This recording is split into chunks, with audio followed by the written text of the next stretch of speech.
Well, good morning to another episode of Talk on Things and Stuff. I'm John Streeter. It is, what is it, Wednesday, May 27th today. Well, we had billed that we were going to be able to have a missionary on for a discussion, and indeed, I did have a missionary who seemed very open and willing to have conversation, answer questions. But I got a message, unsurprisingly, this morning that there was a meeting with his mission president and that he wasn't sure if he was going to be able to go forward with it. And there was a surprise devotional that he's wrapped up in. And so the current word is that that devotional will go till an unforeseen end time, and so I'm not going to have him. And I had to start the show because Facebook has this thing where if you don't start within 10 minutes of your advertised time, then it all goes to pot. So for that purpose, I'm here live and I don't have a guest.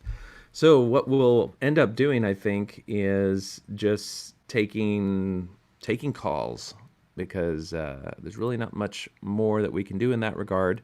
The the missionary who volunteered to show up actually is not from America; it's in a different part of the world, and I think he may not be familiar with how restrictive missionaries, certainly in America, are in terms of the type of discussions that they are empowered to have, even though they're volunteers and legal adults. But I've got another missionary lined up who is U.S. based and was almost over eager to have discussion. And I sent out a feeler to him to see if he was willing to kind of pinch hit and step in since the other missionary wasn't able to make it. But I have yet to hear back from him. I think his discussion with him will probably be of a different tone because he seemed to be very knowledgeable about even some of the more esoteric controversial issues. And and so I think that may make for a more compelling discussion, but we'll see. All right, so with that being said, let me go ahead and bring up our phone system, and we'll have these go to microphone will be going, and that will go. That should work. BB audio. Okay. I think I'm set up so that the calls will work. So let me put up the banner.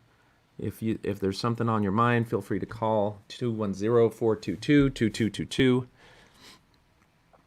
In the meantime, let's take a look at some of the comments that people had. There were a lot of really interesting and compelling questions being asked. I think there was one voice in particular that said, listen, you can't be hitting these young missionaries with these really difficult, hard to answer questions that require deep, in-depth knowledge about church history. And I would totally agree.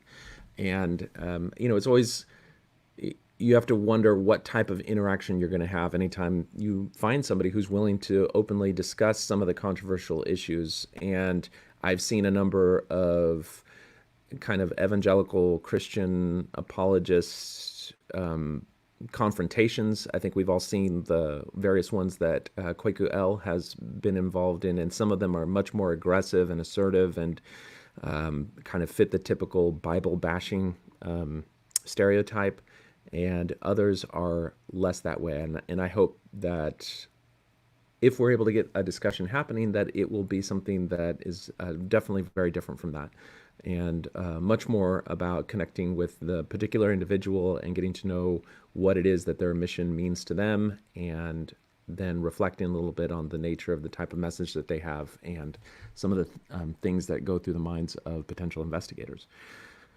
Okay, so let's see here. The number again is 210-422-2222 if you would like to share anything that's been on your mind. All right, looks like we have a call. Hello, you're on Talk on Things and Stuff.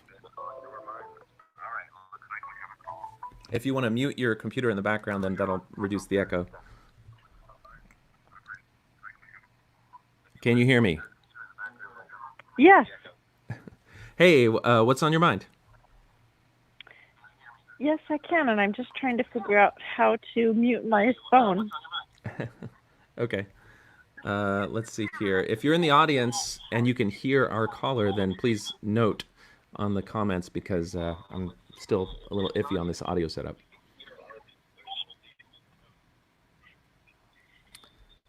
Yes, thank you. I'm here. Hey, what's on your mind? Yes, so I don't know if this is something that you have talked about on your show before, but I am an active member of the church Mm-hmm. and also a card carrying member. And something that has disturbed me for quite some time is the temple recommend question about wearing the temple garments night and day. And it is presented as a question that is specifically geared to invite us to remember our covenants. And as I've reviewed not only the covenants that we make, it's technically not something that we are invited uh, to do, and not something that we covenant to do. And I also find it very stake presidency, who is a man, and have them ask you if you're wearing this holy garment, which for a woman is underwear. Mm-hmm. Well, I guess it's going to depend a lot on the personal individual and how they take that. I think what's valid, certainly for you, are some of the feelings that you have about that. Like, how does that make you feel, understanding that that question is part of determining your worthiness before God? What goes through your mind when you think about that? I think that it feels just a little bit disturbing, actually, because I don't feel that it truly represents the majority of the covenants that we make. And I feel that we're actually making other covenants that are more significant that they don't address. Mm. And that we also make in baptism, we make in the temple. And for some reason, the focus is the only part of the focus of that, are you keeping your covenants, has to do with if you're wearing the underwear. Okay. And I realize that it's a holy garment, but it feels very weird to me. And I do wear them, but I feel like, well, what if I wasn't? And then what do I say then? And now I'm having this discussion with this man about whether I am or am not wearing certain underwear that I'm supposed to wear or not wearing or am wearing, and why are we talking about this, and why is this Yeah. so important? And like you said, yes, what does it have to do with me and God? Yeah. Well, you bring up the question, and it's one which is good, which is Mormonism tends to rely a lot on specific language. And it's almost like you have to be a lawyer and you have to go back and look at the specific covenant that was made. If you enter into a contract with somebody, the language of that contract defines the relationship that contract is a part of. And so the language of that contract is very, very important because it specifies that relationship. And so, since you brought it up, I quickly pulled up the script for the temple ceremony just to try to find out how they articulate that specific covenant. And as I'm looking through it, you're presented with the garment, and then you're told that it represents the garment given to Adam and Eve, and that you're instructed to wear it throughout your life. And in terms of, well, how does that, that's an instruction, that is that a covenant? And I think that we've all heard the phrase Yes. that obedience is the first law of heaven, and there is a covenant in the temple ceremony called the law of obedience, and it's one of the first ones. And so if you're covenanting to obey God's law, or as it was used to be phrased, to obey the law of your Lord, and Adam was the Lord of Eve, or by proxy, your husband is the Lord of the wife. That was how the verbiage was in times past. The most recent change to the temple ceremony changed that particular part of the relationship so that both Adam and Eve had God as their Lord, rather than Eve having Adam as her Lord and Adam having God as his Lord. But I think that if you were to really press them on that point, they would say, well, you swore an oath to, or you entered into a covenant regarding the law of obedience. And so that then places you under covenant obligation to wear the garment throughout your life. And so, the fact that you're asking Right, but questions means that you're a little nitpicky, which means you're an uppity feminist. And so you just need to go back and pray and sit in your chair a little bit more. Or at least that's kind of my impression of how church authorities tend to respond when you ask questions like this. The question then becomes, why are you asking these questions? Why are you trying to find problems? right. Well, I guess then it goes back to the covenants that we make. If we're being asked, do we keep the covenants we make in the temple? And it really is about the law of obedience. Then why don't they ask, are you keeping the law of obedience? Instead, they focus on specifically one part of the law of obedience, not everything we agree to obey to, but one specific part of the washing and anointing that has to do with the underwear that we wear. And that's the part that's disturbing to me, is that there's so many things we promise, even in the baptismal covenant, and that's the only thing they ask. Yeah. Well, if I step out of my Mormon mindset and just look at how just more from a examining groups that exert undue influence and control over people, then if you can have the group have the member have something that's the closest to them, that is something that's usually very personal and intimate, that now the group has control over, then it serves as a constant reminder of your obligations to the group, and it's something that can reinforce and bind the person to basically stay in line with the group. And so it would serve a powerful control function from that perspective. If you don't look at it that That's right. perspective and then kind of go more into, when I was in high school, I was in Fiddler on the Roof. If you've ever been in a Fiddler on the Roof production, you'll know that everybody has to wear the costume, and part of the Fiddler on the Roof costume involves what would be considered sacred garments or sacred clothing, or clothing that has religious tones and themes that are reminders of their faith. And so things like the yarmulke, like the prayer shawl, are a part of that, and we don't blink an eye. And if you've seen those go under your outward clothing, if you're talking about the prayer shawl. And so when you discuss and debate with Mormons and you bring this issue up, generally they'll raise that parallel. Well, you don't seem to have a problem with the Jewish sacred clothing, so why would you have a problem with Mormon sacred clothing?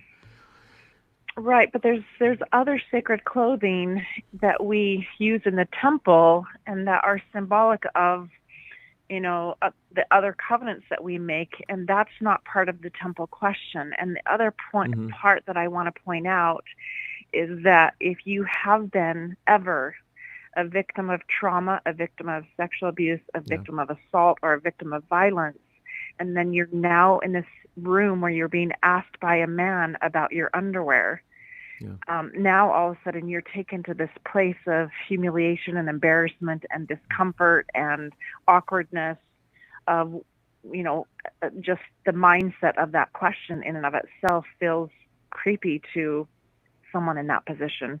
And so I think that, maybe as a man who's being asked that question, who's never been a victim, he'd be like, yeah, dude, whatever, I'm wearing them. But if you're a woman being asked that question by a man, it's a much different experience. Yeah, it's an invasive crossing of an intimate boundary that would not be appropriate in any other context, and is not, frankly, That's right. not In no other appropriate in that religion, context. yes. Yeah, and that's Yeah. it's one of those things where you just accept it because it's the air that you breathe if you're a faithful Mormon who has never known anything different. But then as soon as you step away from that mindset and reflect on it, or if you talk to any non-Mormon and you just explain that to them, they're just usually aghast, like, why would that ever be considered appropriate? And I think Yes. if there are people like yourself who continue to attend and are able to call themselves Mormon, faithful Mormons, how do you reconcile those things in your mind, knowing, I think it's pretty safe to say that most Mormons revere the temple and anything having to do with the temple as some of the most sacred and special aspects of their faith. So what do you do when that sacred, special thing is tinged with this measure of ickiness, when you start seeing it as something icky? Yes.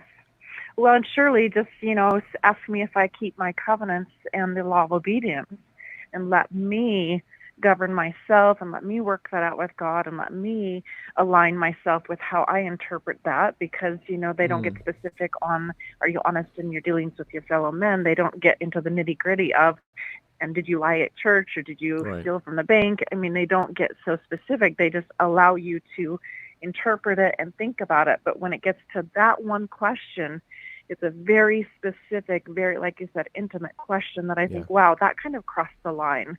Yeah. And just ask me if I keep my covenants and let me govern myself and let me interpret it how I interpret it, like you do the other questions, and kind of leave it at that. No, I think that's a very good perspective. And it sort of points out some of the disparity that you see if you are vocally critical of the nature of these worthiness interviews, and you say that they're invasive, they ask inappropriate questions, and it seems to be wrong to have a man sitting as a gatekeeper to the house of God, passing judgment on you and your worthiness. Well, if you raise that argument, as I have in the past, in the context of protect LDS children, people will say, hold on a second, hold on a second. The bishop is not telling people that they're worthy or not. The bishop is just allowing people to make the determination for themselves whether they are worthy or not. And really, it's the individual that decides whether they're worthy or not, because at the end of the interview, the bishop just says, is there anything that you feel would prevent you from entering the house of the Lord? And that's where the person gets to do it. But you're totally right.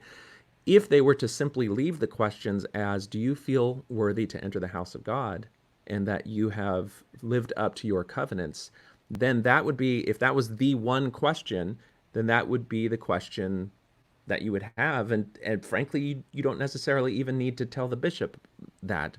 But since it gets into the specifics on this one thing, what they are doing is they are setting the parameters for whether or not you should feel worthy or not, by defining what that It's worthiness just, is. yes, it's just so specific to something that is so, I find it a little bit degrading, because I think, Mm-hmm. well, gosh, there's a lot of men that have been in positions of bishops and stake presidents that have turned out to be pedophiles and, abusers and rapists. And I'm just, from my own personal experience, I have seen it. And so then you say, well, why would I have to answer that question? Right. Because I'm honoring you as your position, but I don't want to have to answer that question Yeah. alone in this room with you. And I'm fine saying, yes, I keep the law of obedience. I keep my covenants. I honor and sustain my leaders. I try to be honest. Why do I have to tell you what underwear I'm wearing? Yeah. And why No. do I have to announce that? Why do we have to discuss this? Why does it have to be so specific and so degrading? And so it's a humiliating question. It's Mm-hmm. a question that for the wrong person could inspire curiosity and more probing that could be inappropriate, and it makes me feel uncomfortable every time they ask it. How do you respond in that? Like, given that you've reflected on this to this extent now, the next time that you go in for that interview, does the typical member feel empowered to ask the question of, well, why do you really need to know that? Like, can we explore why that is even considered appropriate? Because if I were to sit in any other room with any other man and they were to ask me that, we would all agree that that was crossing a boundary of propriety. So why is it proper for you, Bishop, whereas we wouldn't see it proper for anyone else? Yes, and I would feel uncomfortable. Yes, and I feel empowered in my current bishop relationship, Mm-hmm. but I think there are other bishops that would, not give me a temple recommend because they would consider it an admission of not being faithful because Mm. I'm might maybe hiding something, or that I don't honor and sustain my leaders who are asking questions that I'm supposed to answer, Yeah. which I also find very offensive, because I feel that when a woman, and just speaking for lots of women that I have interacted with over the years that have been victims of trauma and sexual abuse and violence, for a man to ask that question to a woman who has experienced trauma, that is the wrong question to ask Yeah. somebody, and like you said, in undue influence. Well, when they've already been disempowered in another situation where somebody may have crossed another boundary, why are you going to that place? Can't you just ask me if I keep my covenants, and can't we just leave it there? Yeah. And what I wear under my clothes that's sacred is really truly between me and God. And if I'm not honoring what I promised, or what I didn't even promise to wear, it just advised us to. Yeah. And so then by not answering that question, it could present, depending on the personality of the bishop or the stake president. And it's the awkward part of it is you don't have to just be asked that question once. The bishop asks you that question, then you meet with a member of the stake presidency and you're asked that question again. So you're going through two levels of men that are asking you about your underwear. And I realize that it's a holy garment to all of us, but it really truly is your underwear. Yeah. And so then what do you do if you are not wearing it, or you are wearing it, but you don't feel like you need to be discussing that so that you can go to the holy temple? I just feel like it presents a problem for women who feel, wait, that just took me to a lower level of empowerment. That just humiliated me. That just embarrassed me. That was awkward. I would tell my husband, or my partner, if I wasn't a member, but I don't feel like it's something I should have to share with the bishop. Yeah. Well, and from my perspective, what it does is it continues to remind the member how invasive you are instructed to allow leaders to be in your life. We have a quote That's right. from Yeah. David Bednar saying that there's nothing in your life that shouldn't be governed or affected by your membership in the church. And then he goes on a tirade of list of things: what you eat, what you wear, the friends you have, the company you keep, how you spend your time. All of these things should be affected by your commitment to the gospel. And so for the bishop standing as a judge in Israel, believing that he holds a mantle of authority and stewardship, is supposed to be able to use his discernment to ask you probing questions to get to the root of your worthiness. And so that question being so invasive simply Mhm. reminds you of that relationship, and frankly puts you in your Mhm. place. And to me, it's a symptom of the unhealthy dynamic that bishops share, or hold as judges in Israel, being able to cross those boundaries and nobody feeling empowered to raise red flags about it. But I'm hopeful that the more that people talk about their discomfort with that, the more that people learn about proper boundaries in other contexts and start to see that there's no justification for relaxing those boundaries in the ecclesiastical relationship of a bishop and a member, that there's really only problems that brings up.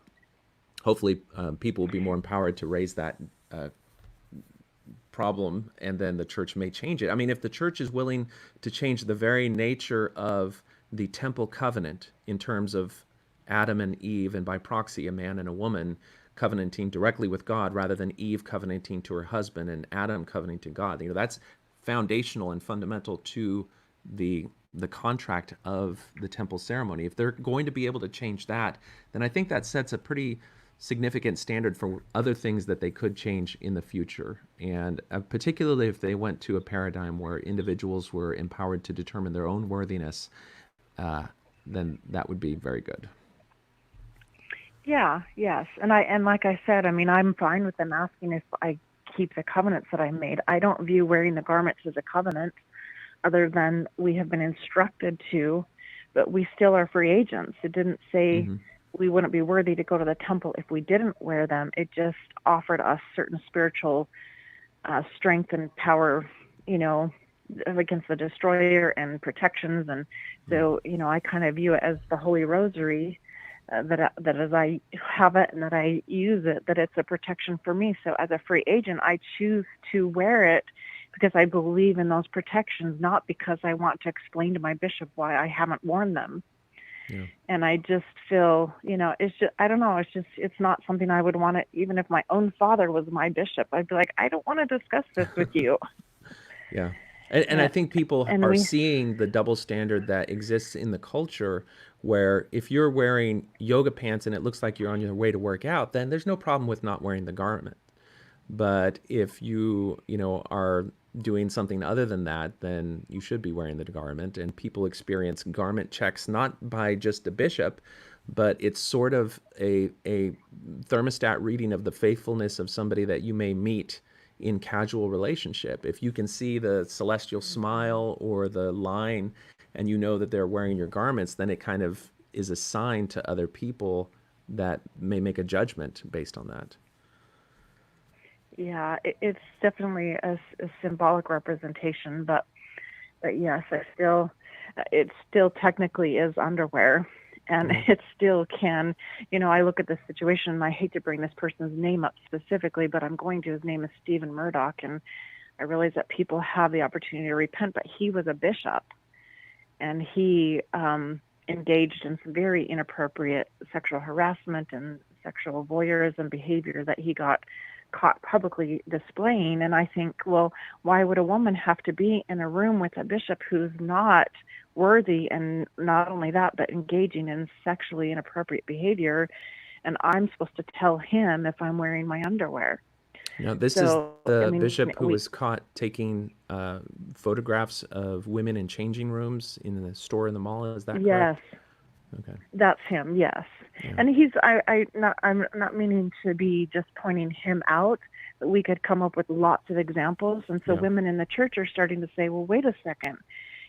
I thought these men were called of God, and if they're called of God, they should be worthy. And if they're not worthy, then how come I have to answer these questions? And if Mm-hmm. you aren't able to discern if they're worthy, but then you're asking me to report to them about, Mm-hmm. my underclothing, and these men are predatory, then all of a sudden I feel extra concerned about the fact that you're asking me to answer these questions and trusting that you are trusting that he's worthy.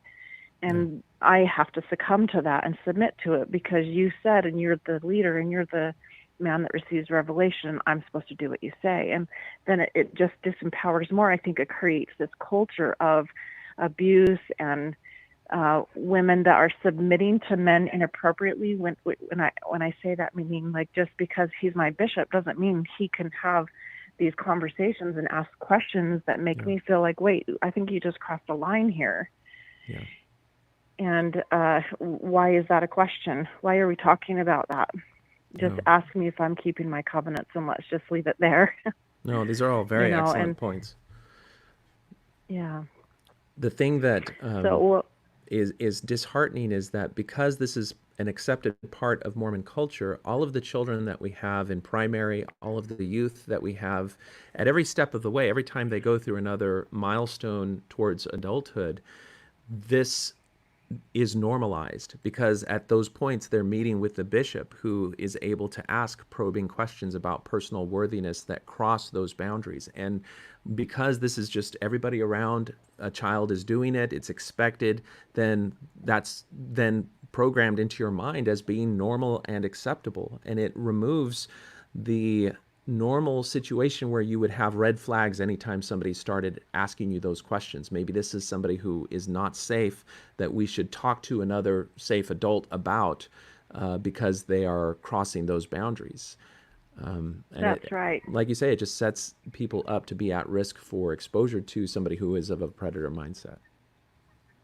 Yes, and the woman isn't a woman, or the person, the child, or it could happen to a man as well, Mm-hmm. is not empowered to say, hey, I don't feel comfortable with this question because it's a temple recommend question. In order for me to enter a holy temple, I have to disclose this to a man that I don't feel comfortable disclosing it to. I mean, if my bishop were my husband, then I'd say, okay, well, I feel comfortable with that, and you probably already know. But outside of that, like you said, and how do you discern if it's safe, and how, I'm not the one that received the revelation to call him, and yeah, I have to submit to these questions in order for me to be worthy to enter into a holy place where I can pray and make covenants. And the only thing that, like, the last question is, kind of an intimate personal question that I don't want to have to answer, and it has nothing to do with that I'm worthy or not worthy. It's just I feel the question is inappropriate.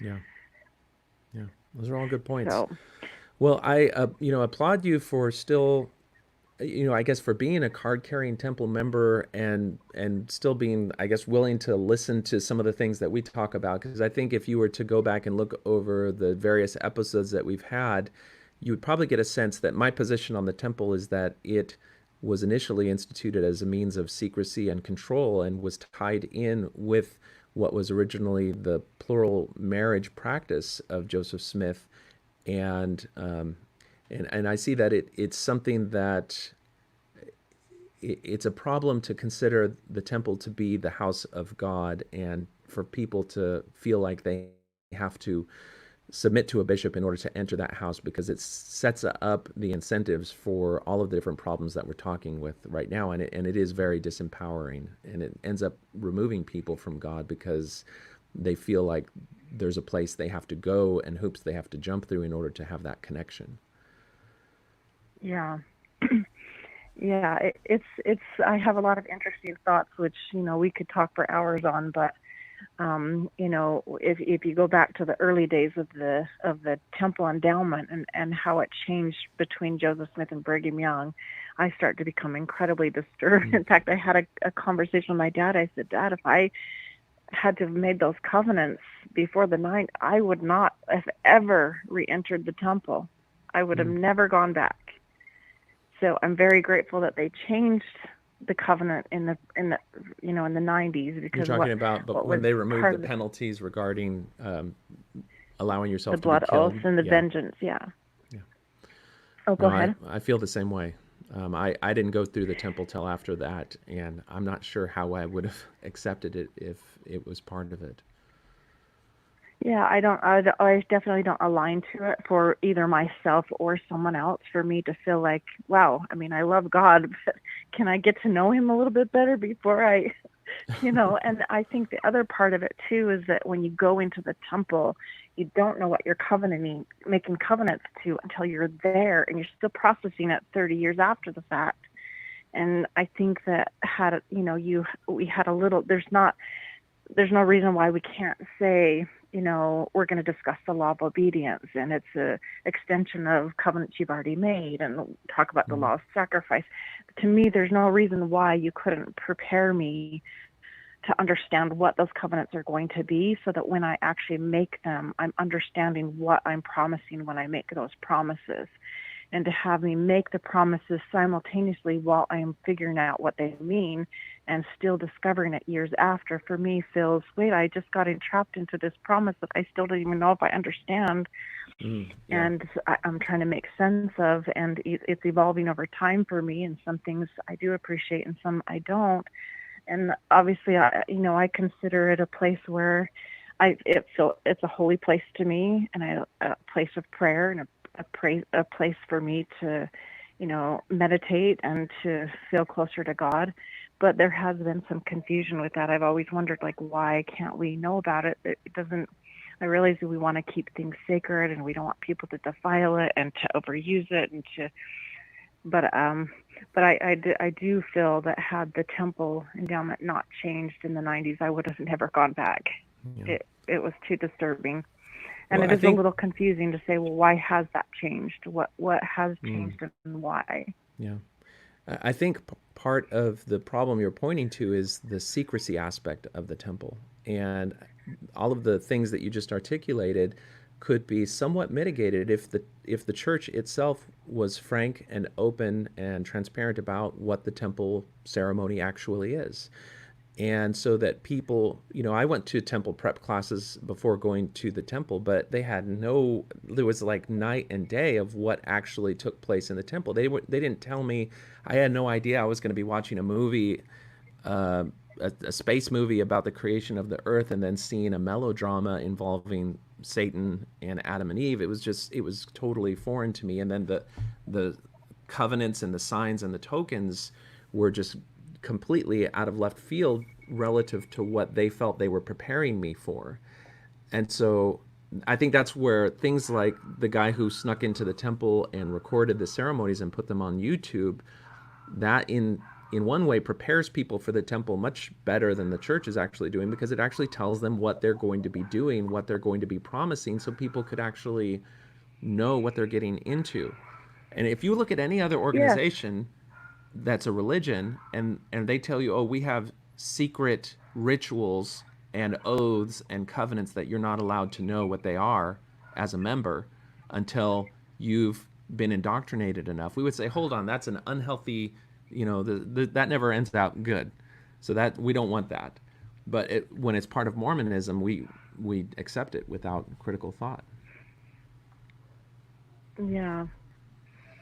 Yeah, that's a really good point. I think they could tell us what the covenant in general is, like I said, the law of obedience, the law of sacrifice, and the other laws, and then they could elaborate and say there's token signs and things that you can't disclose and we can't share what they are, but those are the things that you covenant to that are sacred, and we don't disclose those, but be prepared that these things will happen. And now with the internet age, I think people have so much access to it that it's no longer something that can't be discussed because people happen upon it and they're like, whoa, I didn't realize that. I didn't know that. I've been a member for all these years, and how come I didn't know that? Yeah. And so then it creates more, and I think this is one thing that's very problematic. One thing I actually love about your, I want to call it a show, sorry, I can't think of the right word, is that it creates this place for dialogue and discussion. I feel like sometimes when questions come up in the church, there's really not a place for me to go to say, hey, I have a question. Mm-hmm. And when you have those questions, people aren't feeling comfortable saying, yeah, I have the same question. Let's have a lunch and go talk about it. Because they don't want to be caught saying, I'm talking about it with you, because then I'm going to be called into the bishop's office and they're going to put me on the warning list. And I'm thinking, well, wait a second. If I go to college, you allow me to ask questions. Is the earth round or is it flat? Yeah. Well, how come I can't discover that? Why don't I get to research it and ask critical thinkers and review different papers and talk to different scientists and then come to my own conclusion? Well, it does really look like, from what I've studied, that the earth is round. But what if we're still wrong? I mean, things are evolving.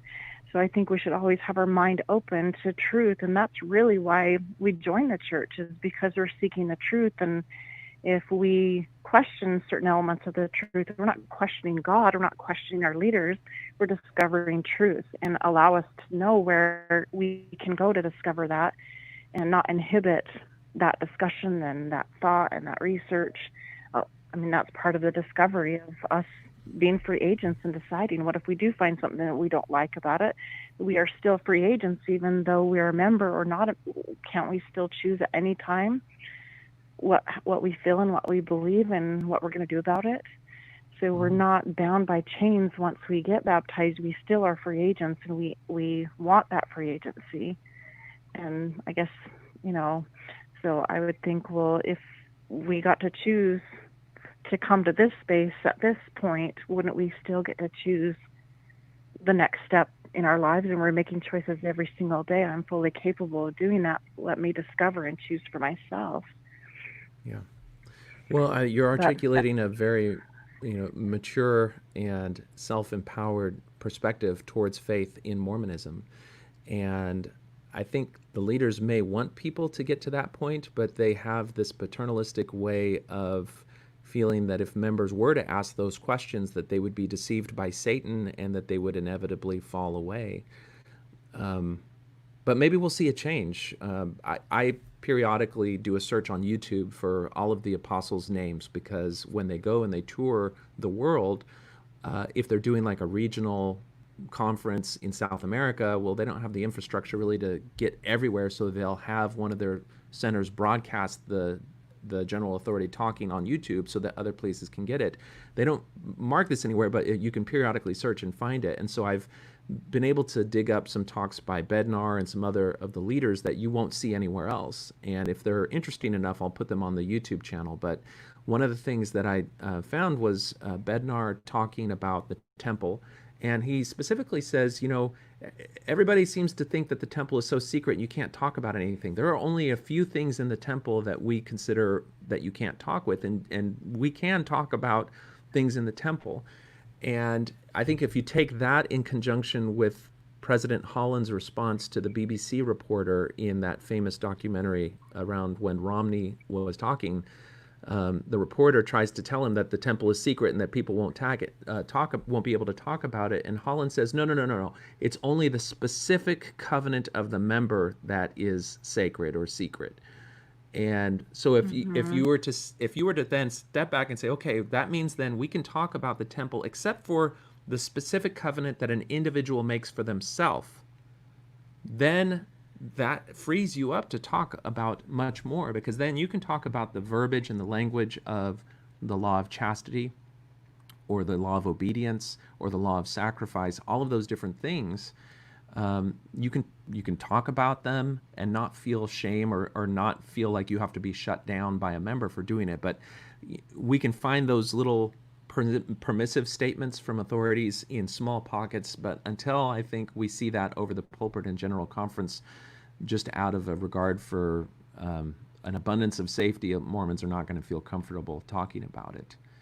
And Yeah. and so we'll be, I think, spared the, or I guess prevented from having the level of open, frank discussion and quest for knowledge and truth that you're talking about. But it's very aspirational. I certainly hope the church moves in that direction. Yes. Well, and not just the temple, but all discussions about truth of any part of the doctrine. It feels that we have to, give a sanitized perspective. For example, if you were to bear testimony at the pulpit, you would be allowed to bear testimony as long as it's faith promoting. But if you start to explore, well, I have questions about this and I've really struggled with that, you'd be removed from the pulpit. Yeah. And then I feel, well, that's censorship. And I feel like it's okay to say what's appropriate to say at the pulpit and what's not. Then just don't have us do testimony bearing. Have us do that in our home or in the Relief Society setting or the Priesthood setting, instead of from the pulpit, where then you can just control the main meeting a little bit better by asking people to talk about specific things and not allowing people to just get up and share how they feel. If you don't want our true feelings, and we are really truth seekers, then, let me tell the truth. And if I can't speak the truth, then I probably ought to stay so I don't want to just say part of the truth. And if I'm being censored, or for example, some of the books that I've read over time, I've been a primary teacher and I love teaching primary. One thing I really struggled with teaching primary was that the books that we taught from, they would tell us, now ask the child to consider this. Now, when you're showing this picture to the child, have the child think about, and you're really just controlling how the child views what you just shared. And I kind of felt like, well, wait, then what if that's not how I feel? And then I'm telling the child to think how the book tells them they're supposed to think, but I'm not sure I agree with that. And then I'm either lying to the child or coercing the child to consider something differently than I would have perceived it, but I'm supposed to say it because the book says to say it. And so then I felt like, well, it's too specific. There's too many, even with the Come Follow Me manual, I feel so many times when I read it, it'll say exactly how we should interpret and how we should feel about it. And I think, well, when I read the scriptures, I don't have anybody giving me the commentary of how I should interpret it. I just kind of ponder it and think about it, and maybe write in my journal or pray about it and let those thoughts kind of evolve. And so I don't know. It's been interesting, but I'm kind of getting off on a tangent, and you should make you available to take other calls. Well, no, I've really appreciated all the points that you've brought up, and it really speaks to somebody who's searching and asking questions and kind of reevaluating some of the the foundational structures of the mode of authority and control in Mormonism, because all of the things that you've talked about really point to the conflict between what the leadership and authority set forth as proper ways to think, act, and be, and what individuals who are trying to come to terms with what they believe is free agency but are learning is moral agency defined by the leadership of the church. It's a very difficult landscape to navigate as you're trying to become more autonomous as an individual. And so I certainly applaud you for it. And as an individual, I feel like it's created cognitive dissonance for me, not because I don't believe that the religion has truth, but because I feel that it creates an environment of, like you said, undue influence. Well, you didn't say undue influence, but I feel like it's undue influence and a little bit of coercion, and then what I call group think. Yeah. And I don't have any problem with unity, and there's a difference in my mind between being a united body and a group think body. Yeah. And when you are thinking like the group out of fear of being a spectacle, out of fear of retribution, out of fear of punishment, out of fear of being, removed from the tribe, if you will, then you're not doing it for the right reason. And so when I make decisions, I should feel free to say, well, thank you for inviting us all to jump off the side of the cliff, because tomorrow's the last day on planet Earth and we all need to die together. But I just kind of want to think about this for a minute and make sure I feel good about what you just asked me to do. And I just made an, extreme example. They've never asked us to do that, but essentially sometimes I feel, well, wait, I want to get there in my own way and in my own time. And if I feel like it's truth and it aligns with how I feel like truth is, then I'm on board. Then I'm on the ship, or I'm on the boat, or wherever we're going. I'm going to go together with you because I believe it, not because I'm afraid to contest it. Yeah. Well, amen. The Yeah. I think the more people that start to feel that way and feel empowered to be individuals and to have differences of thought, the healthier it is going to be for the church, because they're going to have more perspectives inform them about how they set policy. So, all of the things that you've articulated in regards to the garment and temple recommend interviews, well, if they had a woman who was on par in power and authority with a man in the leadership of the church, who had the ability to raise these concerns and the authority to make a difference about that, I think we would start to see a very different, much more healthy church overall. I'm reminded in what you're talking about, I participate in community theater. I'm a big Gilbert and Sullivan fan. Well, in our area, one of the groups that does community theater is a Lutheran church. And I'm not Lutheran. I've gone to one or two of their meetings just to see what it was like, but I have very good friends who are in the community theater thing, because it's not really religious. We just get together and we'll do Little Shop of Horrors or Avenue Q, surprisingly, or other shows or bits of shows. Well, in the process of doing that, I've come to be more familiar with how Lutheran kids in that paradigm grow up in their tradition. And one of the things that they do, and when they go through their formal training and education religiously, is at the end, they're, it kind of like a graduation ceremony. Each of them are asked or invited to stand up and talk a little about their personal faith. And there was one story of one of the youth who got up at the end of a pretty extended series of seminary type instruction and said, you know what, I really don't know if God exists. I don't know if I believe in God. But all I know is that y'all are my family, and I feel happy and fulfilled being here amongst my family. And that statement of faith, even though it was a statement of agnostic faith or uncertain faith, was accepted. And there was no special place where God resides that person, because they didn't swear complete faith and obedience and deference, there was no house of God where they were not allowed to go into. They were still accepted in as much fellowship, and they could be anywhere in the organization that they wanted to be, even publicly being that open about their lack of certain belief or faith. And I think that's a much more healthy paradigm where you can still have unity without requiring groupthink. And that distinction that you articulated of wanting unity but not feeling compelled to have groupthink is a beautiful distinction that the church could definitely benefit from. Yeah, I think it's healthy. I definitely feel like authenticity is attractive. Mm-hmm. And I think that like what you just described with the Lutheran, I'm going to call it a testimony, is to really just say, I don't know. I've never seen God. I sometimes feel like maybe I do speak to him, or that I feel, his love, but I don't know. Am I making it up in my mind? Is it real? And I'm still figuring this out, but I'm on this path, and I'm in this different space in this path, and I want to be in this path, and I love this path. And I also look at religion maybe differently than the typical LDS member. I'm calling it, LDS, Mormon, Church of Jesus Christ of Latter-day Saints.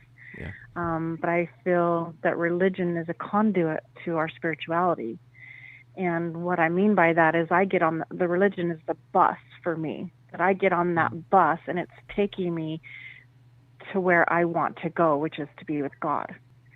And so whatever bus I get on, and the people that are on that bus with me is helping me to develop the true sense of myself, my pure soul, be more loving, be more, holy or worthy or whatever makes sense and is important to me, to get to that place for me to align, to reconcile with this relationship that I want to have with God.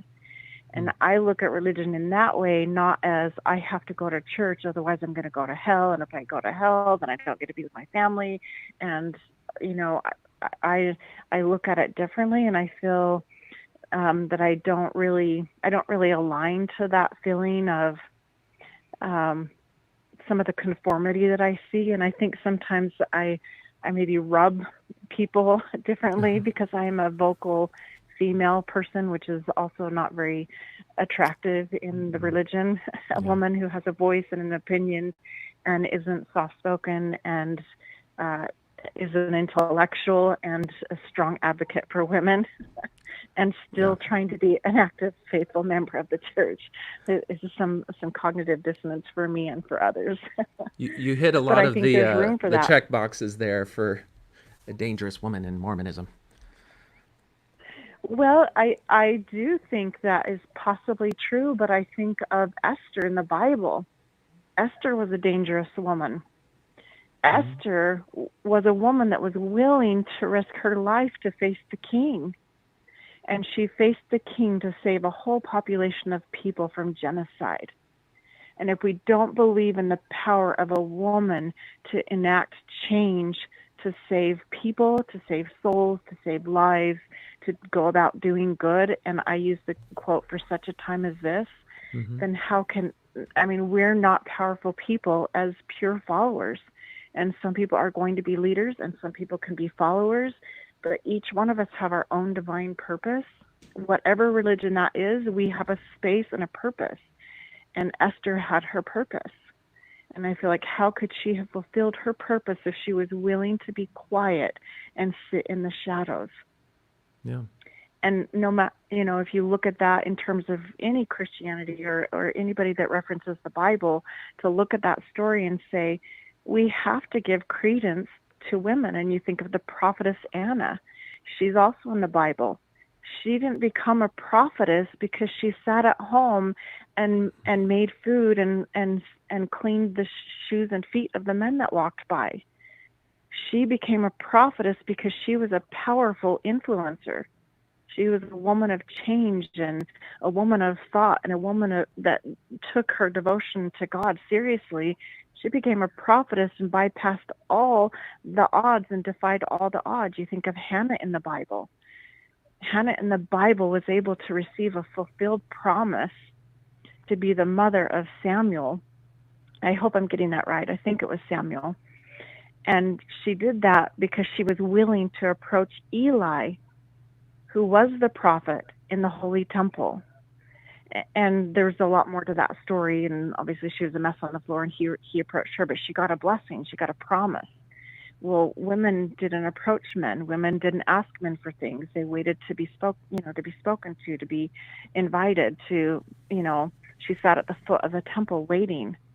And I think, well, she wouldn't have had that promise had she not been willing to speak, had she not been willing to plead for her cause, to plead for what she wanted.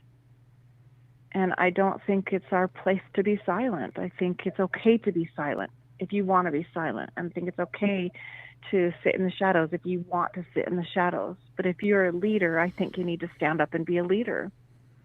Well, to that end, there are then. probably few active LDS women who feel empowered and free to be as bold as you're being. And I know, even in, I'm a former Mormon, and even in former Mormon circles, people lament that there are not enough voices of women who are talking about their feelings and their reflections on the church. But, I think the technology is there, and you have a powerful voice and a powerful perspective that if you had it within you if you had the time or the bandwidth emotionally and otherwise to have something where you could regularly talk about and invite other like-minded women who are in the church, who want to find a home in the church but still transform it into a healthier, more empowering environment for women, then I definitely encourage you to do that. Yeah, thank you.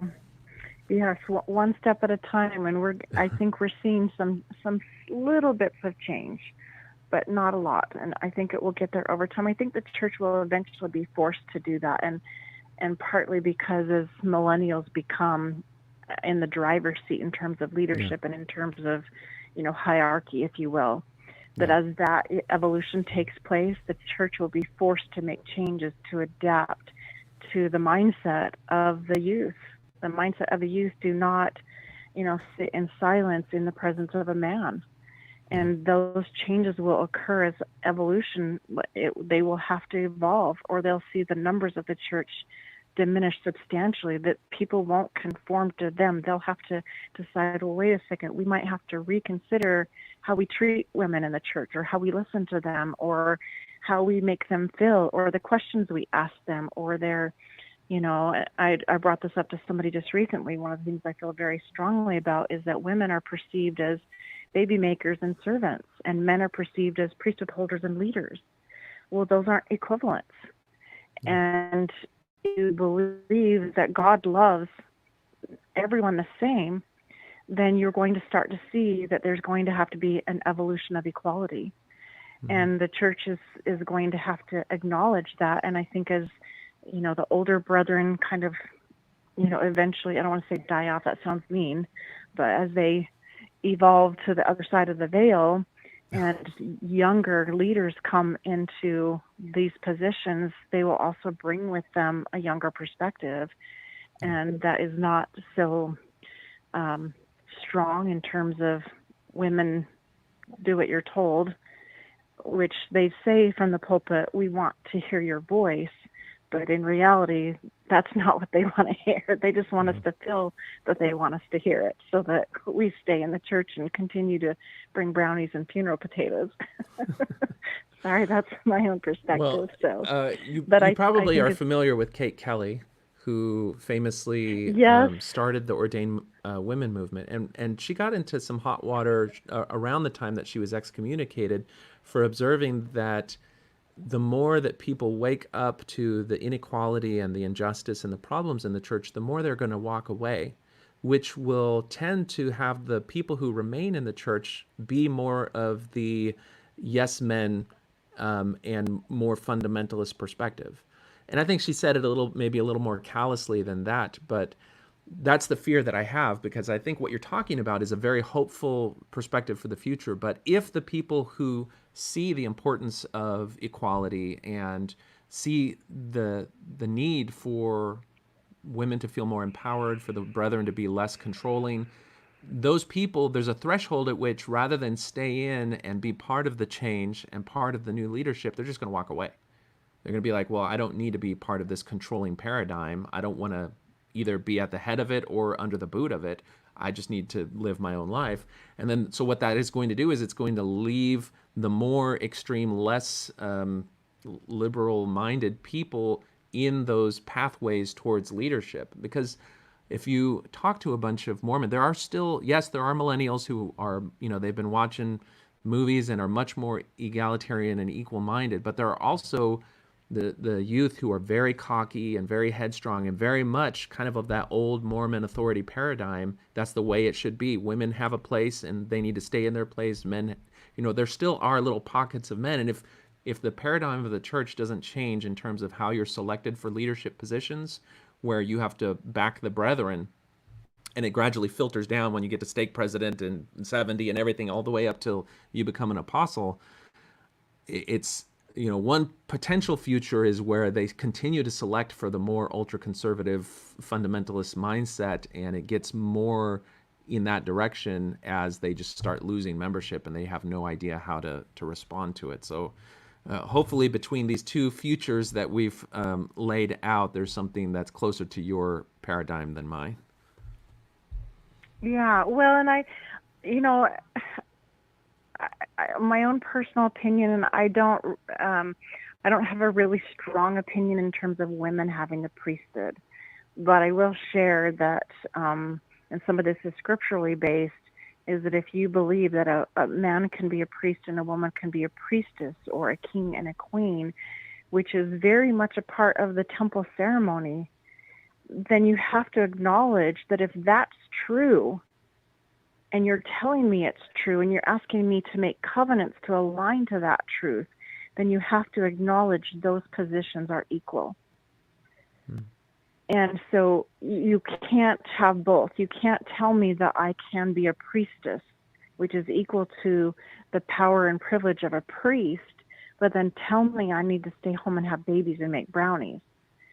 So at some point, if you really want me to evolve to this position of godhood or gods and goddesses, and that's really what you're teaching me, and I really am trying to be faithful to those teachings, wouldn't you want me to achieve what you're asking me to consider? And how do I get there if I'm staying at home making brownies? And I'm diminishing, it's not that they say you need to stay home and make brownies. It's just, for example, and I've told somebody this, I said, you never, ever in the church see a worldwide priesthood service project, ever, not in my lifetime. But over and over and over and over and over again, thousands and thousands of worldwide Relief Society service projects. And one day I woke up and I thought, wait a second, men can make school kits, men can make baby kits, men can sew masks, men can get together and put food orders together, men can do these services. This should be a church-wide service project, not a Relief Society service. And when are we going to see worldwide priesthood service projects? And then I thought, well, wait a second. What they're doing is sending the message to me that I'm a servant and a man is a leader. And when a man becomes a boy at the age of 12 and now 11, he gets crowned with the holy priesthood. And I call it a crown because he doesn't have to do anything to receive it. He has a birthday, he's a member of the church, he's baptized a member of the church, he has a birthday, and he's a man. He doesn't have to do anything other than those three conditions have to be intact. And then he has the priesthood. He doesn't even have to live worthy of it to still have that priesthood. Well, how do you just get priesthood power and not be worthy to use it? Isn't it a power? Isn't it Christ's power? If this is how this works, and I'm just talking out loud with my own thought process, well, then how does this work? And how does then what you're telling a 12-year-old boy and now an 11-year-old boy, you just received, without saying it like this, you just received your calling and election made sure. You don't really have to do any service or work, do anything hard, because you have already been chosen and you've already been crowned with this holy priesthood. You're equal to Jesus.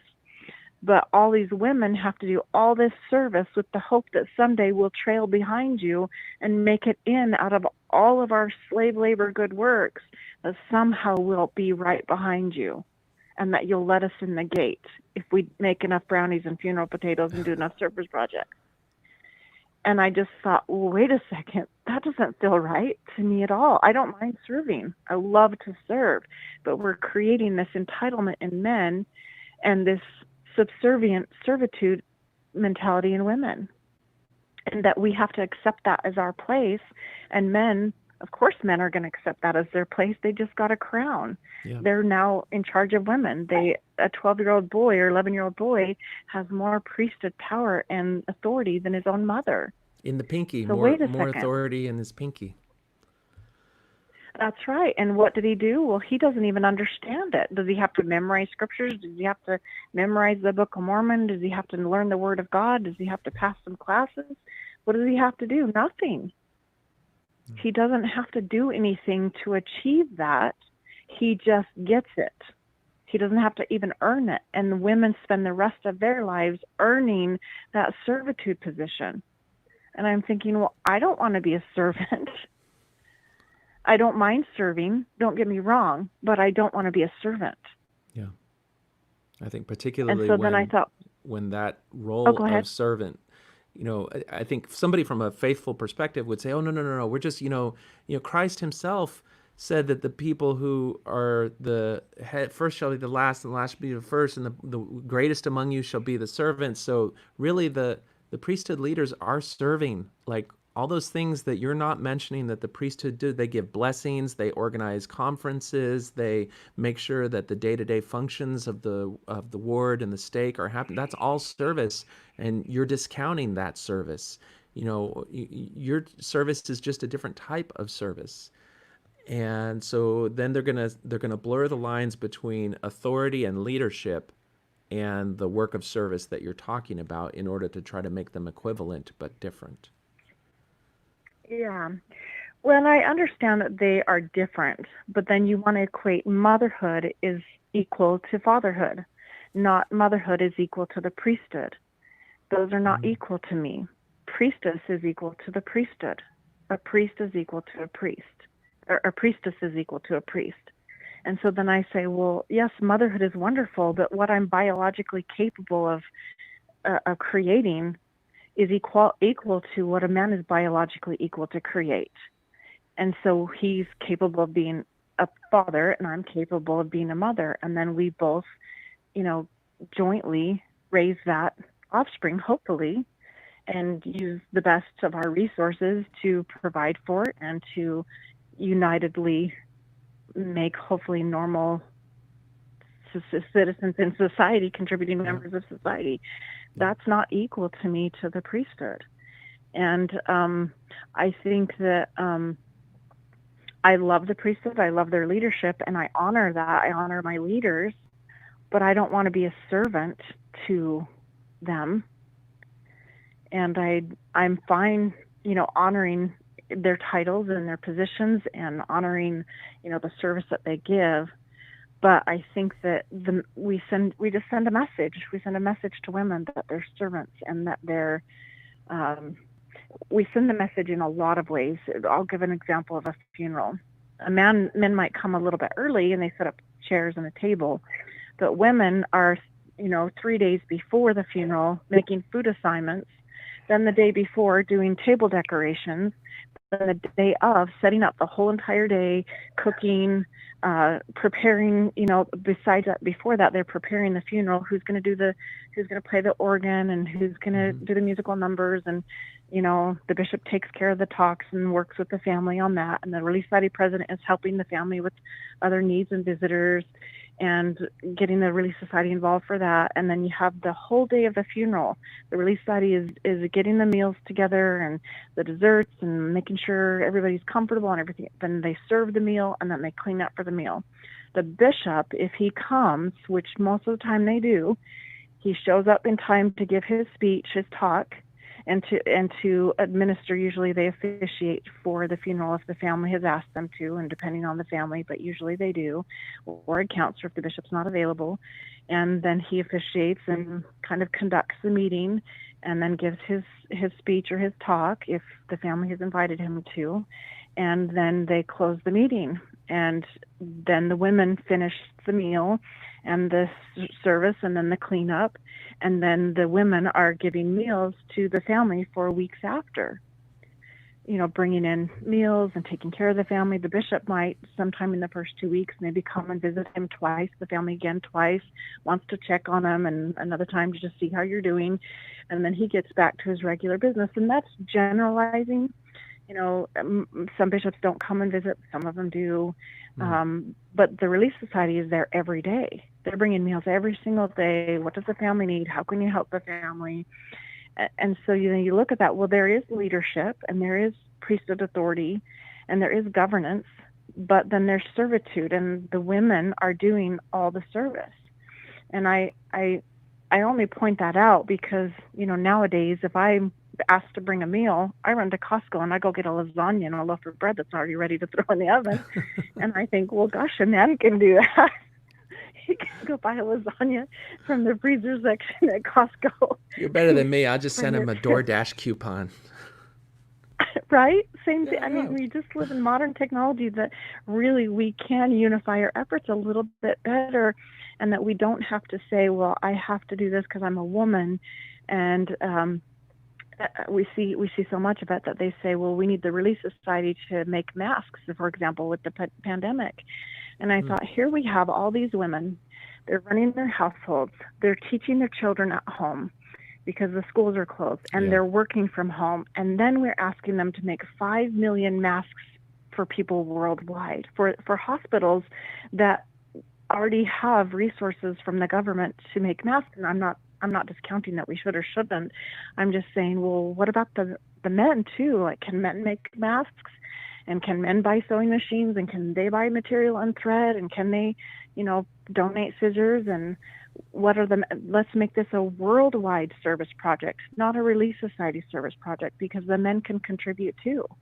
And women their load is heavy right now. Women are drowning with burdens in their home, with all the things that are happening with the pandemic. And then on top of it, we still have to give more because society needs it. And I'm thinking, gosh, we're just literally drowning.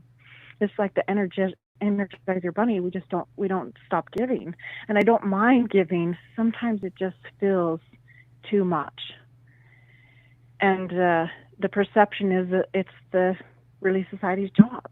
Well, we don't even ask the priesthood brethren unless it's something heavy we can't do ourselves. And I think, why not?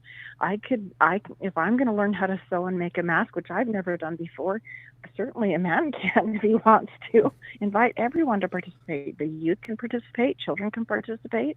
Make it a church-wide service project and quit labeling women as servants. Anyway, just one example. I can relate to the feeling in terms of understanding where you're coming from to some extent.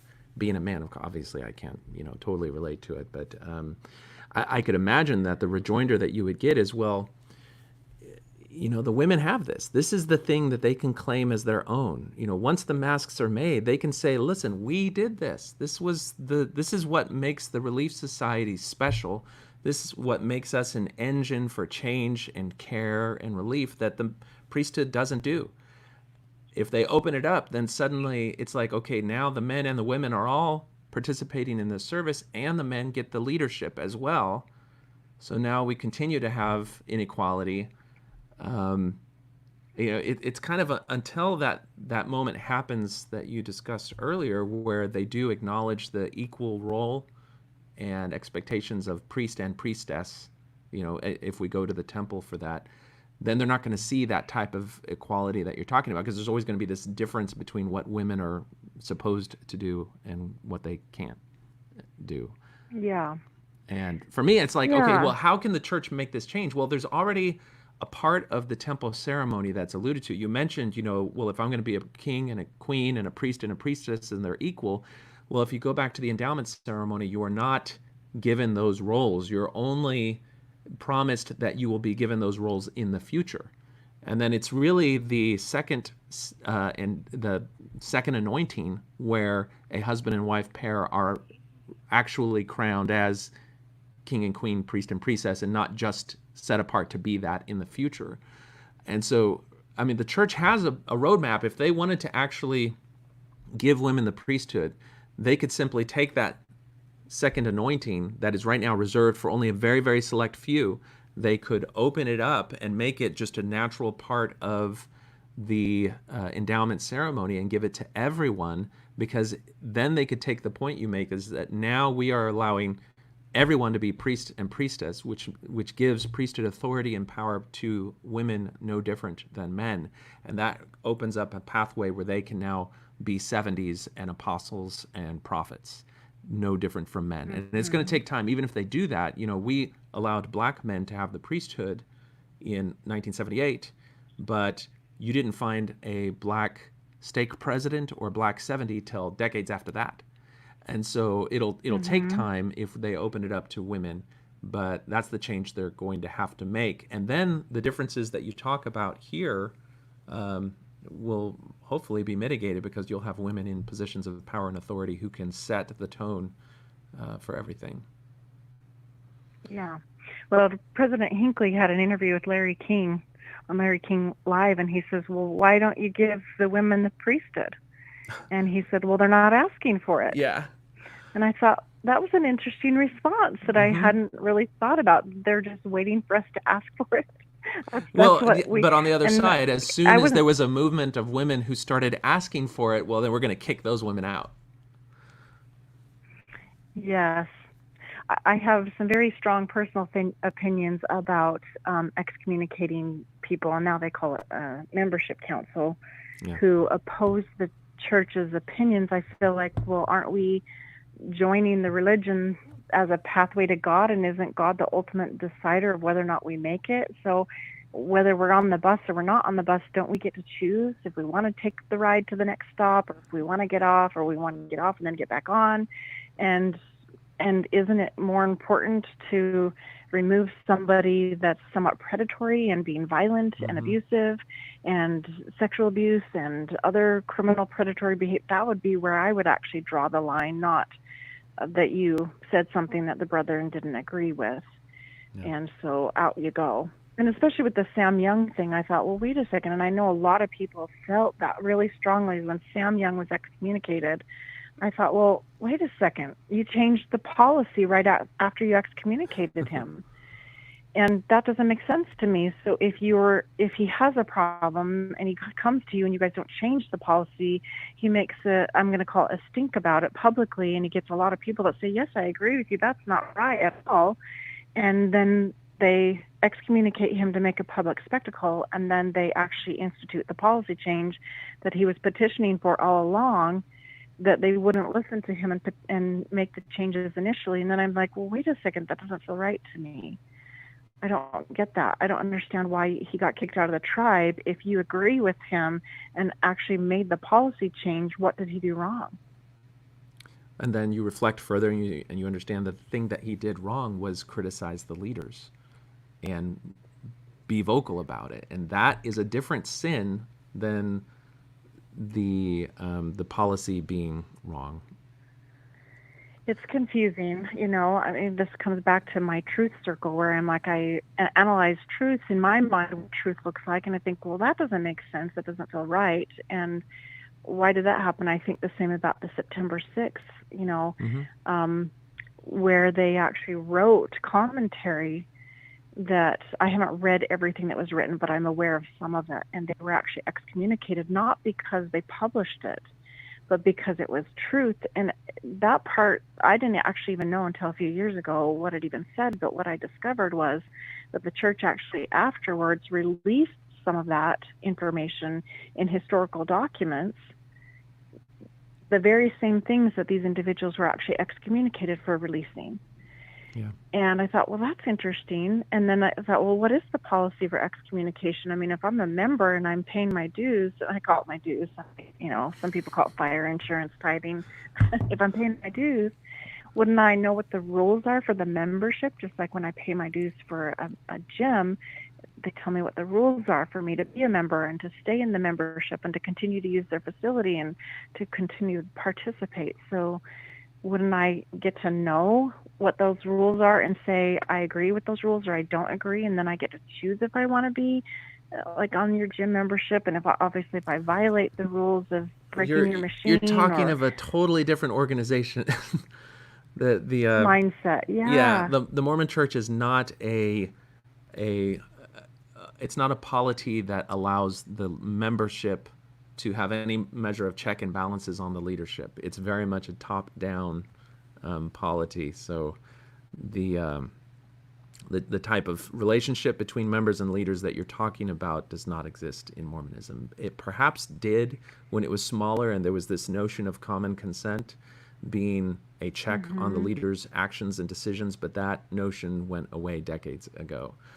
And so, I mean, it's hard for me on the other side of my membership of the church to listen to somebody expressing the views and the ideas that you do and say, well, if you see these problems in the church, why is it important for you to continue to stay as a member of the church? Because what you're going to do is you're going to continue to butt heads against the reality of the church. And the reality of the church is that it is a very much an authoritarian, hierarchy-based, sexist, patriarchal institution whose authority derives from claims made by somebody who was essentially a religious charlatan in the 19th century and has been perpetuated to this point.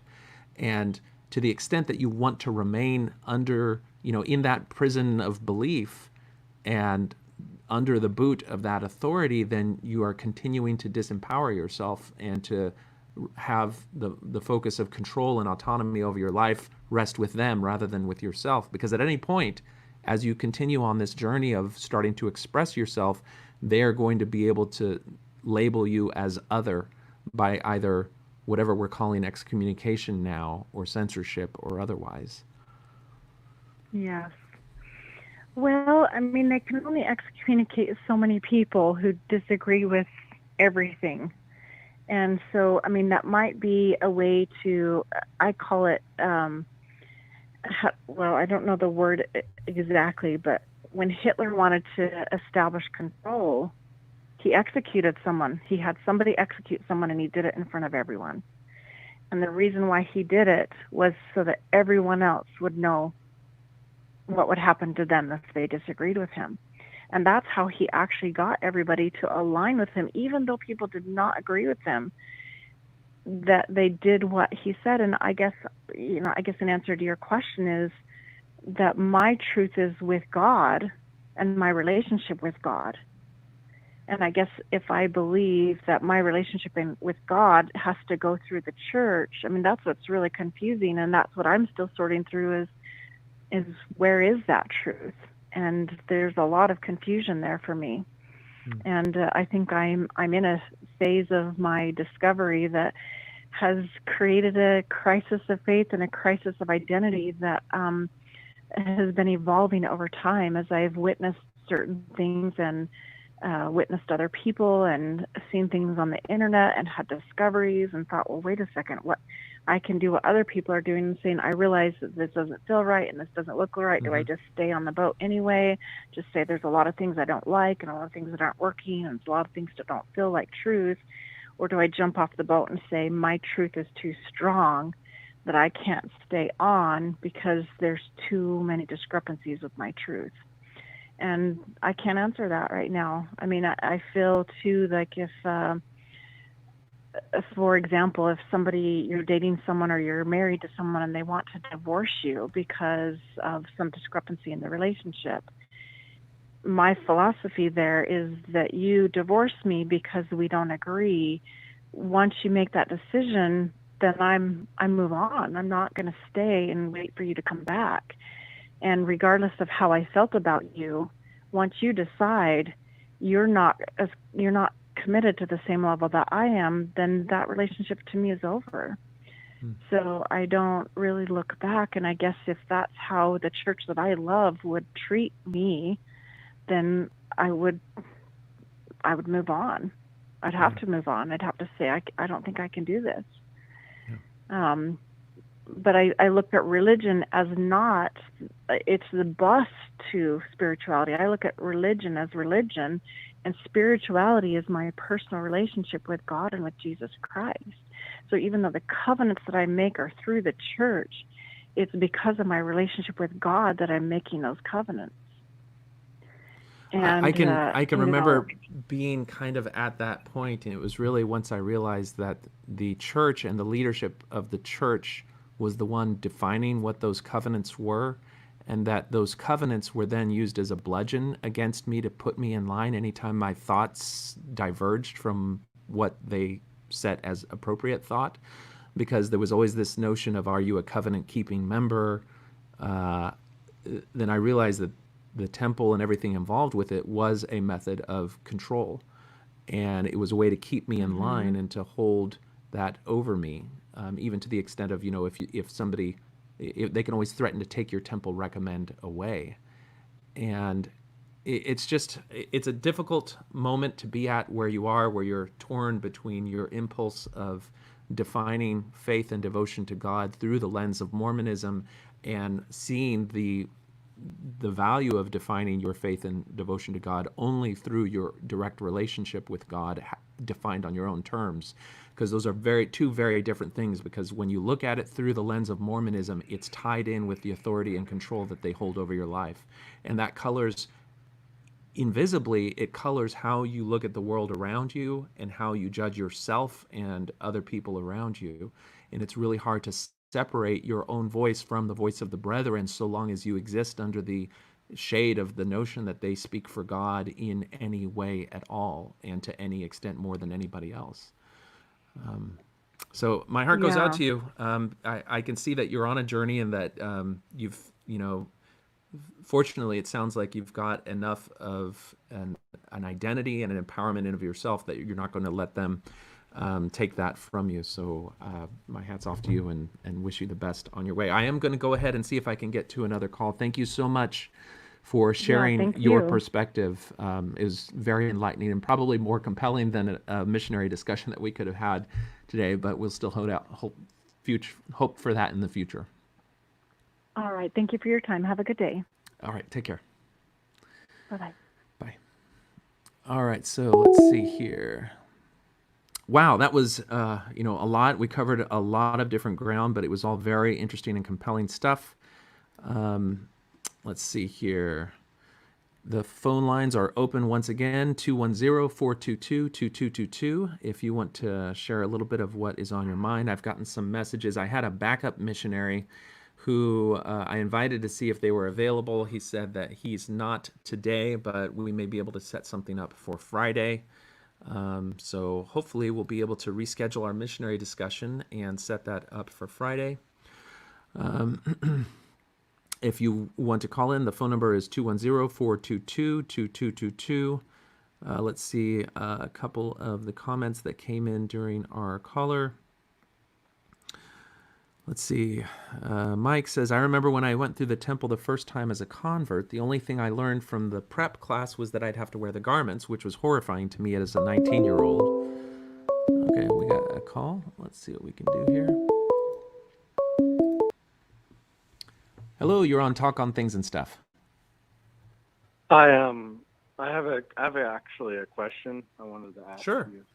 Shoot, what do you got? So I'm a Nomo, but I really find it interesting listening to your program and Nomo, so you've learning. never been Mormon is what you're saying. Yeah, Oh, okay. never Mormon. So I know what it's like really being in a faith where your emotions really dictate a lot of what you do. I noticed coming here to Utah, a lot of Mormons seem really unhappy, but they're not allowed to acknowledge they're unhappy. I was wondering what are the different things that keeps them from acknowledging how they really feel inside, and what helped you, I guess. Yeah, no, that's a great question. And certainly if you're listening to this question and you have some thoughts on it in the viewership, then you can put some comments there and we'll put it. For me, the question of, why is it that so many Mormons are simultaneously unhappy and unable to show that? Like it's like you have to have this outward appearance of happiness. And as I reflect on it, a lot of it is that you are told over and over again and again that the gospel is the thing that is going to provide you the highest form of happiness and a joy that is inconceivable to anyone who is not living the gospel. It is the very pure essence of joy. If you ever look out at anybody who is not a Mormon or not religious and you see that they seem to be having it together and they seem to be happy, well, that's not real happiness. Real happiness is only found in the church. And so you've already set up an ideal in the mind of people who are members of the church.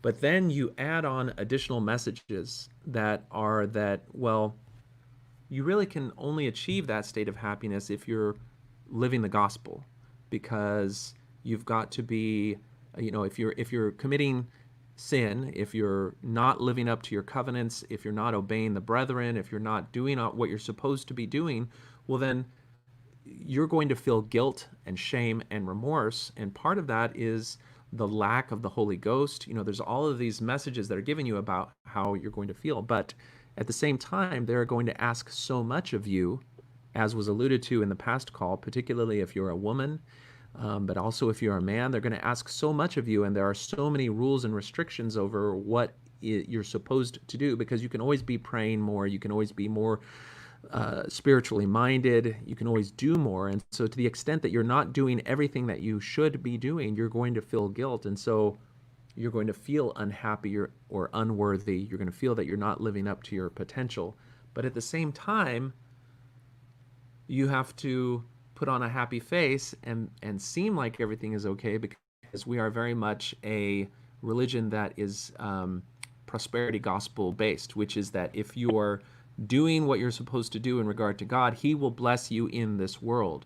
You will have material blessings in this world in addition to spiritual blessings. And so you've got to be really well put together. And everybody hides all of the difficulties and problems in Mormon culture, because you don't want to have the appearance of iniquity. And if you're doing bad or if you're having problems, then that's tied into the appearance. And it So, ends up creating a very fake and superficial world where everyone has to put on a happy face because they're going to judge the church by how your life is doing, and you've got to have it all together. And it's no surprise that people get at their wits' end with all of these different pulling things on it. So that's just kind of my take on it. Are you perceiving that as a non-Mormon living in Utah, that there's this culture of outward appearance disguising personal inward difficulties? yeah, I because I understand that. I guess obedience to the church or to the prophet is because he holds the keys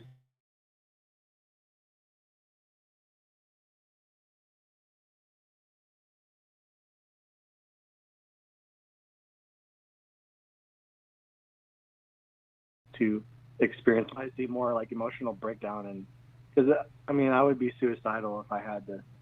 If because emotions are always changing. You could it's based off diet and all kinds of different things, and if I had to maintain a certain emotion constantly, that would be mentally exhausting.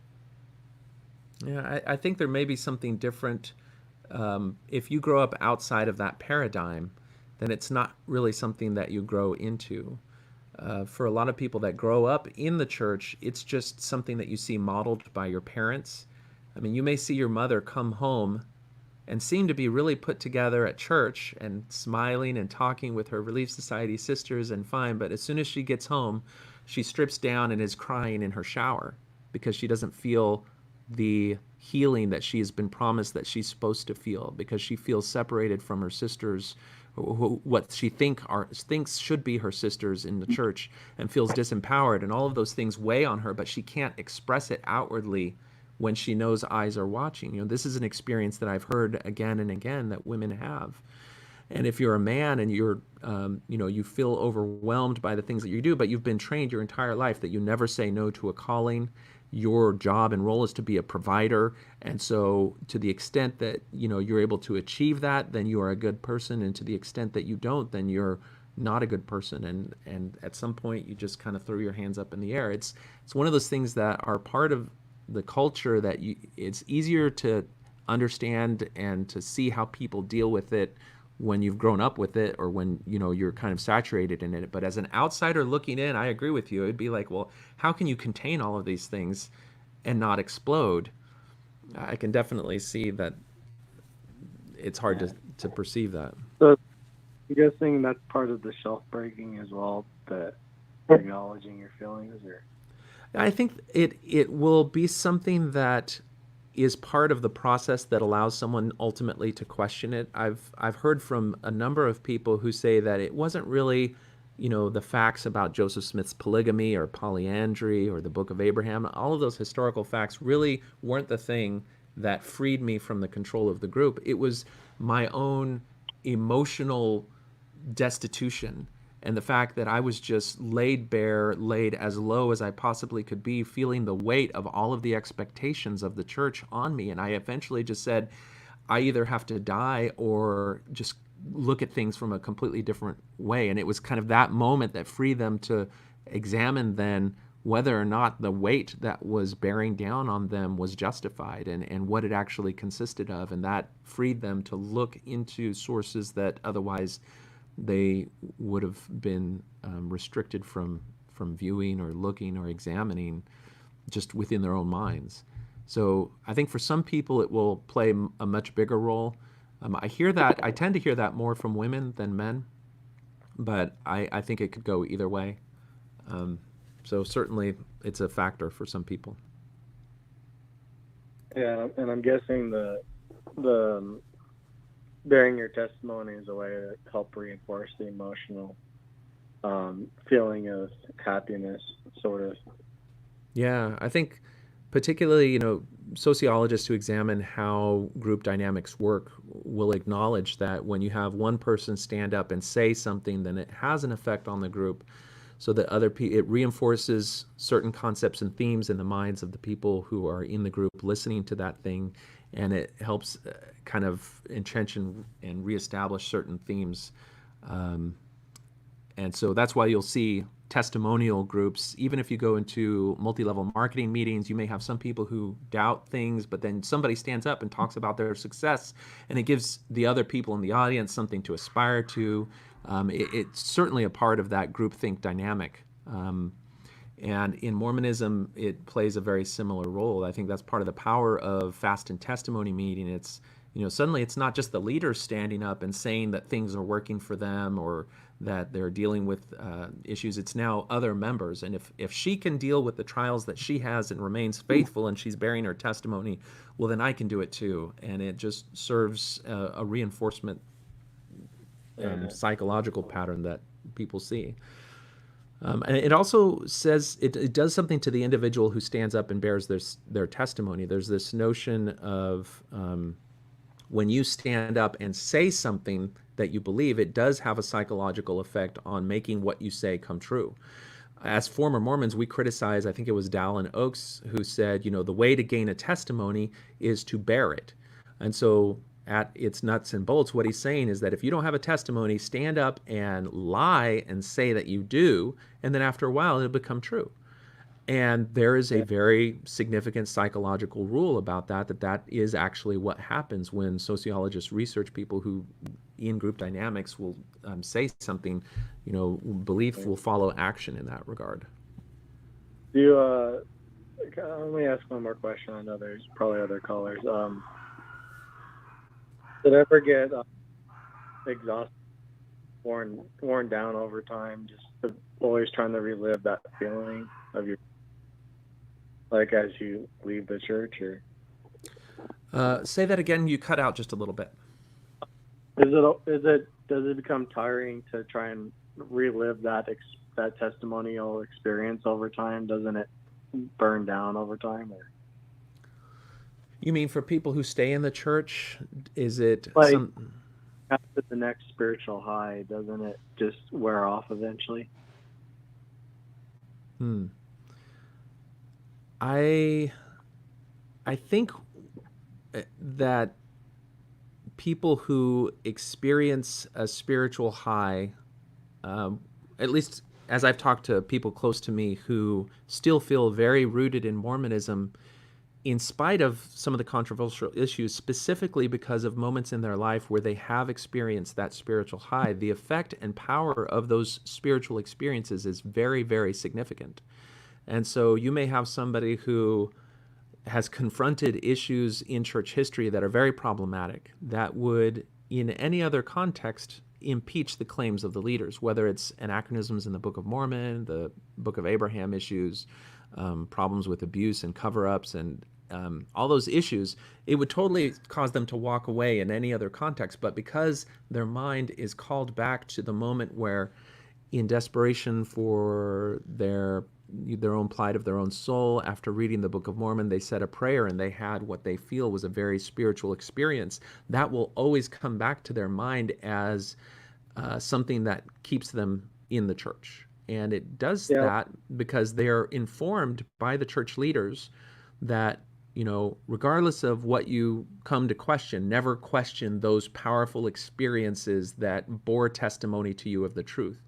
And you started out your questions by acknowledging that there's emotional reasoning going on in the church, and that is very, very true. Anytime you have an organization that is trying to maintain control over its members in the face of conflicting information which would impeach their authority and control, those groups always have to tell the members, forget what your mind tells you, forget what logic and reason would say, it's emotion that will tell you real truth. And so then they can use the emotional manipulation levers to supersede any sort of logic, reason, or rationality. Yeah. Okay, thank you. All right, thanks for your call. Those are great questions. Best of luck to you. All right. Okay, so let's see here. We are at an hour and 40 minutes. Let's see here. Karina Adams mentions, I heard this all the time, they aren't truly happy. I reflect back on my time as a Mormon, and when you look out, the people who get married and they're not married in the temple, well, they don't really marry, they don't really love each other. They're not really going to experience the full measure of the love and devotion that a married couple could have because they aren't married in the temple. People who seem to think that they have a good relationship with God don't really know God. They don't really know the joy that God can bring because they don't have a full understanding of the gospel. It's just one of those things that the leaders have set this paradigm where they have the best. And so anything that anyone else has is a shallow imitation or a counterfeit. And it's something that works in the minds of people who want to, or I guess are compelled to, as a result of that mindset, to view the world in us or them black and white terms. On the question of whether or not that spiritual high stays with you or wears off, Sarah Harper says, yeah, it wears off, but you don't have time to think about that because you've got a meeting, a casserole to make, a Sunday lesson to prepare, a temple trip coming up, and let's not forget Sister Molly's daughter's wedding. And, feeling overwhelmed by the different obligations and the things that you have to do is something that, can take your mind away from being able to reflect on some of the difficulties that exist in the church.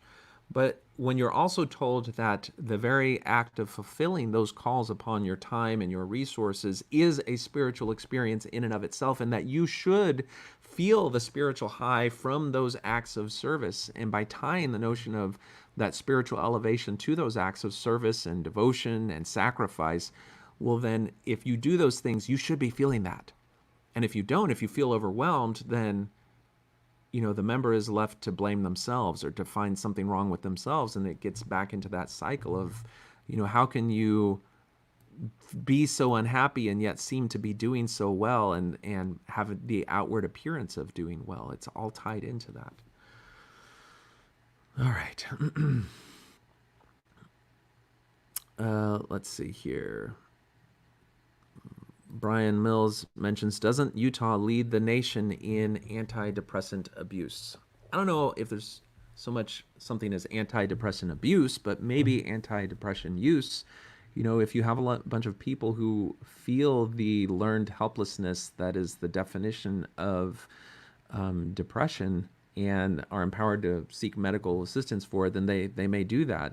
The thing that comes to a head with people at some point is getting to the root of some of the inputs which lead to that state of depression. And we heard from some people recently on past episodes how once you just allow yourself to step away from all of the expectations and demands of the church and realize that in doing so, you're not rejecting, you're not breaking a covenant, you're not letting God down, you're not failing in some way, you're simply removing yourself from an oppressive system of authoritarian control over your life and your identity, well, then all of the negative aspects of that control disappear and you get to start defining yourself on your own terms. And there's a very healthy, empowering aspect of that. That's not to say it's not fraught with its own issues, because many people who, upon leaving the church, then have to deal with discovering how they will define their morality, their outlook, their worldview, and a lot of the things that normal people would go through the period of adolescence, dealing with their peers and working through these issues. They're compelled to do that at a later point in their life, where they may have more options in terms of substance use and all other sorts of things that they may explore their boundaries of their life on, and sometimes that comes with a toll. But that's just part of life that people deal with. Okay, the prophet Russell M. Nelson says, John, what do family members and or friends typically say to you when you're discussing the church? Like, what is the typical way your conversations end up going, or what do they usually boil down to? It used to be a little more confrontational, I think, particularly with my brothers, because I'd be like, "Could you believe that this happened?" But I think over time, they would probably, I get the sense that they'd be like, "Yeah, you're crazy, you're crazy." Then they'd go and kind of research a little bit on their own. They'd be like, "Well, I guess he wasn't lying, but it doesn't mean what he thinks it means." And now it's almost funny. Like, I have one of my brothers who I'll mention some problem and he'll just laugh and then move on to the next subject. Because some of the stuff that we criticize in the church is pretty funny. I think when you step outside and look at it, I've got one of my siblings that laughed at the angel and thought it was funny, but that laughter and the acknowledging that it's funny is separate from stepping back and saying, "Wait a second, what I'm laughing at is just the disparity between the notion that this is something that God would do, and it's clearly something that I would be okay. I'd expect like a mafia enforcer to do." So I don't know. I think now we're at a pretty okay. There's still aspects of I can't be as frank and open with my family about my feelings about Mormonism because it tends to, I think, create a divide or a distance in the conversation and our relationship. And so I usually approach it from a lighthearted perspective. Occasionally I'll come across stuff that I'm just like, "Can you believe this? How would you," like the letter between the Sarah Ann Whitney family and written by Joseph Smith telling them to, make sure not to come when Emma is on board. I shared that with my family. I'm like, this is written in Joseph Smith's handwriting. Like, at what point is this okay? And there's a moment where they can acknowledge that some of the things that I've said are real and there are questions, but the answer is we don't really know and we can't judge the people in the past. And that's kind of the perspective that they take. And it's healthier for me if I don't try to cram that around down their throat all the time. So we have a lot of fun discussions about movies and books and video games. Frankly, I think they're probably more annoyed with me trying to get them to play the card game Yu-Gi-Oh right now than the church stuff, because I'm trying to get some of my brothers to play Yu-Gi-Oh and none of them will. Anyway, all right. Let's see here. Karina Adams says, "Do you think that after the meeting shut down from COVID-19 that many members will not go back?" I don't know. I saw one group of I think some ex-Mormon Facebook group map out their membership, and after the church closed down, there was like a bump in their membership. I don't know. I think that the church is going to very quickly, once things open up again, try to resume back where they were. And certainly there are probably going to be some people who maybe were free to go through their faith crisis a little bit less encumbered because of the church being closed down, but the church will come back. It's definitely going to be there. Let's see. All right. So if you'd like to call, the number is 210-422-2222. You can share a little bit about what you have to say. All right. Hello, you're on Talk on Things and Stuff. Oh, hey, Jonathan. Thanks for taking my call. I'm excited to talk to you. What's on your mind? I got a question about, it's kind of, well, it's not a hypothetical because I think the church is very much at a crossroads. And so I'm going to ask you to kind of look in your crystal ball and tell me which way you think the church is going to go.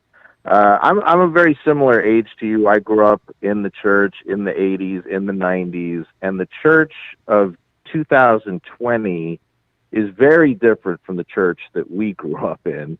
Mm-hmm. And the one thing I noticed, especially in this last conference that I watched as now an ex-Mormon, I've been an ex-Mormon for about 18 months now, but a trend that I'm seeing in the church now that definitely was not around in the 80s and the 90s when I was growing up is the church seems to be kind of like trying to like water itself down, become a little more non-denominational, basically kind of follow the path of the Church of Christ, as it transformed from the RLDS church into the Church of Christ, because this last conference, they brought up like Good Friday and Palm Sunday, and I was like, wow, these are terminology I never heard growing up in the church ever in my life. And then they unveiled this new logo, and it's like, here's a picture of Christ. And and they're emphasizing, like, don't call us Mormons, we're the Church of Jesus Christ.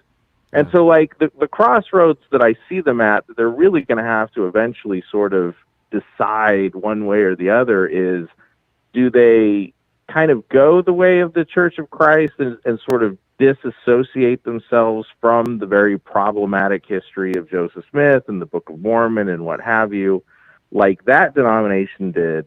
Or are they going to, double down on these truth claims that are really getting harder and harder and harder to defend over time? But I mean, they did just barely publish a Book of Mormon YouTube series where they're, doing these faithful reenactments of the Book of Mormon, and they say at the beginning of each one, these are based on actual events. So they're not quite ready yet to disassociate themselves from the Book of Mormon. But do you see that in 10 or 20 years, this is like a point they're going to eventually have to get to? I think that they're probably going to walk the fine line of playing both sides of that particular coin. And that is that they are going to transform their public face and their media to conform much more with a ecumenical Christian perspective. And I think that is actually we're going to see that change happen so far as that all of the angel Moroni's at the top of all of the temples are going to be taken down, because I think that by removing Mormon from the name and going to Jesus Christ, the physical manifestation of that is going to be removing Mormon from the temple, because the temples, as the highest form of worship and place of worship, should be directed towards Christ and God and not have the symbol of some angel on it. I think that's going to happen, and there's been some whisperings behind the scene that there may already kind of be a map out for that. And so they're going to start speaking much more like conventional Christians, as we've already come to see Dieter Uchtdorf do in some of his various talks. But, they're still going to hold on to the notion of the restoration, because it's the only thing that really justifies the existence of the church. But they're going to find some way to frame it as benignly as possible and not as defiantly as leaders like Bruce R. McConkie did in the past. They're going to take a much more inclusive perspective. I think they're going to take a Gordon B. Hinckley tone about the church in terms of, take what you have that's good, join it with ours, and we'll all be better together. And we'll do this in the name of Christ. We're gonna plaster Christ over everything that we can, because it's the disinfectant that removes the odor of all the other problematic things. And if you start doubting or having questions about Joseph Smith, well, Joseph Smith was just pointing people to Christ. So you really focus on your testimony of Christ, and that's all that you need to focus on, and just accept that Joseph Smith was Christ's prophet. And so I think there's definitely a strategic way to go forward about that. And the rebranding that we're seeing right now is a much more tangible manifestation of, in the past, what we've seen in terms of opening up the notion of salvation to everyone and speaking much more in terms of grace than leaders have in the past. That's my question. Absolutely. And like the LDS website as it stands now is practically unrecognizable to what it was even a couple of years ago. Like, they've got buttons on it now saying, hey, if you want a free Bible, click here. And it's like, that is very alien to the Mormon church I grew up in, for sure. And I mean, I definitely agree with you that that's the line that they're trying to strike. That's the balance that they most definitely need to strike. And, and your first caller, she even kind of spoke to that, about how they're sort of trying to walk the line between the old guard members and like the rising generation that's just not going to put up with a lot of the things that have been institutionalized into the Mormon church. But do you feel like they're ever going to have to like come to that point where they're going to have to, like, I mean, I don't think they'll ever formally disavow the Book of Mormon, because even the Church of Christ didn't, but I was pretty surprised when I heard an apostle in that church say that their stance is, you can believe whatever you want about the Book of Mormon. You can believe it was inspired fan fiction. You can believe it, the story literally. We don't care. Like, that won't affect your standing. And I'm just wondering, do you think the LDS church, the mainstream church, is ever going to have to get to that point? Yeah. I think there's a as difference well. between a church officially stating, okay, the Book of Mormon is not historical; it's a piece of religious fiction or spiritual fiction. Or the church is never going to do that. They're going to always, and I think they're going to go to the extent of, they're not going to say one way or the other, but what they are going to say is that somebody who only sees the Book of Mormon as a spiritual text, not necessarily a historical document, they're okay. We're not going to excommunicate them or discipline them for that. If they're able to find God in the pages of the Book of Mormon, regardless of what they think the origin is, then they're good in our book. That's fine. You don't have to have a testimony of the literal historicity of the Book of Mormon in order to have a testimony of the goodness of the Book of Mormon. And that is the parameters. I think they're going to shift to open up that mode of belief in Mormonism to be acceptable. And if they don't punish that mode of belief and they're okay with it, then it's tacitly acknowledging it. But that's a much more healthy and ethical way to do it than anything else. And then you have to say, okay, well, if that's true, then are you going to be okay with somebody saying, I find goodness in the Book of Mormon, but I also see racism, I see sexism, I see a frank, false depiction of God in the way that Christ returned to the New World by destroying dozens and dozens of cities and murdering women and children who were innocent in those cities. That, to me, that doesn't speak to God, and that's in the Book of Mormon. So I'm going to reject that part of the Book of Mormon. If people become vocally outspoken about that, then that's a whole different paradigm, and we'll see how the church responds to that. But I think, as we've seen recently, where they've softened the demands of excommunication, they've allowed I think, people to exist in the church without being excommunicated for a broader canvas of ways that you can view the church.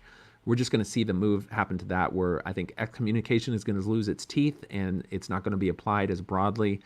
And so that'll allow people to continue to come. It'll take away some of the conflict in mixed faith marriages, but we're going to continue to see that rebranding. The other thing about rebranding, I don't know if you saw it, but the posting about how chapels are now going to only allow pictures that depict Christ on the walls when you walk Yes. into the building.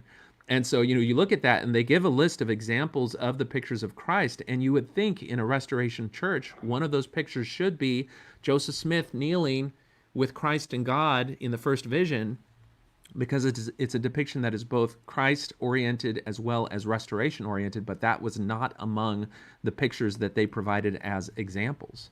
And so if you're excluding... Oh, wow, I didn't know that. Yeah, Wow. if you're excluding the restoration itself, the first vision, from examples of pictures that are acceptable, that depict Christ in the foyer of the church, then I think that in and of itself is kind of symbolic of where the church is going, where it is going to be much more focused on Christ itself.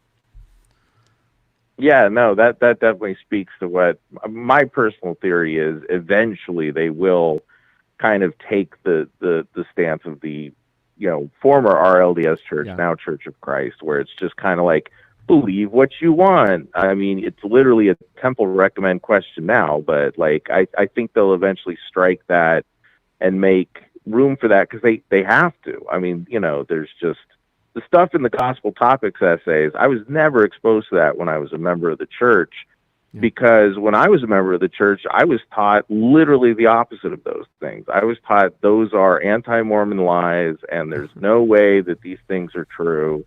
And then, lo and behold, I leave the church, I read these essays, and I'm like, oh my God, this is what I was taught my whole life was a lie, and now the church is totally owning up to it. So yeah, I think they are going to have to kind of tiptoe away from Joseph Smith.